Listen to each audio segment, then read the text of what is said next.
Hello friends, તો શું તમે જાણો છો કે વર્તુળનું ક્ષેત્રફળ કઈ રીતે મેળવી શકાય?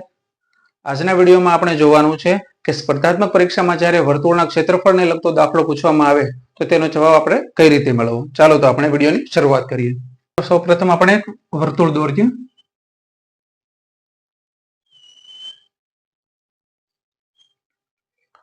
તે વર્તુળને બાજુઓ નથી હોતી, તેનું એક મધ્ય બિંદુ હોય છે.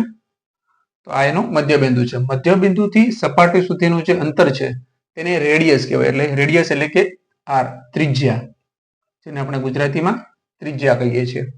હવે જ્યારે પણ વર્તુળના ક્ષેત્રફળને દાખલો પૂછવામાં આવે ત્યારે આપણે એક સૂત્ર યાદ રાખવાનું છે, પાઈ આર સ્ક્વેર. આ સૂત્રની મદદથી આપણે તેનો જવાબ મેળવવાનો છે. તો કે પાઈ શું છે?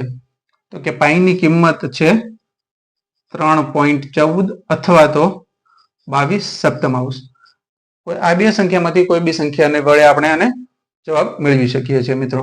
હવે આપણે આની અંદર આપણે જોઈએ કે આર, તો કે આપણે અહીંયા ધારીએ આપણે આર બરાબર 7 આપેલા છે, બરાબર. ત્રિજ્યા આપણે એને 7 આપેલી છે. તો આપણે એનું વર્તુળનું ક્ષેત્રફળ મેળવીએ તો કે અહીંયા આપણે 22 સપ્તમાંશ, પાઈની કિંમત આપણે 22 સપ્તમાંશ લઈએ ગુણ્યા 7 નો સ્ક્વેર, બરાબર. આર નો સ્ક્વેર એટલે કે 7 નો સ્ક્વેર. 22 સપ્તમાંશ ગુણ્યા 7 નો સ્ક્વેર એટલે કે 49. હવે અહીંયા આપણે છેદ ઉડાડીશું, 7 7 49. હવે 22 ગુણ્યા 7, 7 દુ 14, 7 દુ 14 ને 15 એટલે કે 154. 154 છે એ વર્તુળનું ક્ષેત્રફળ છે. છે ને ખૂબ સરળ મિત્રો. જો વિડીયો પસંદ પડ્યો હોય તો વિડીયોને એક લાઈક જરૂરથી કરજો. ફરી મળીશું એક નવા વિડીયો સાથે. ત્યાં સુધી થેન્ક યુ.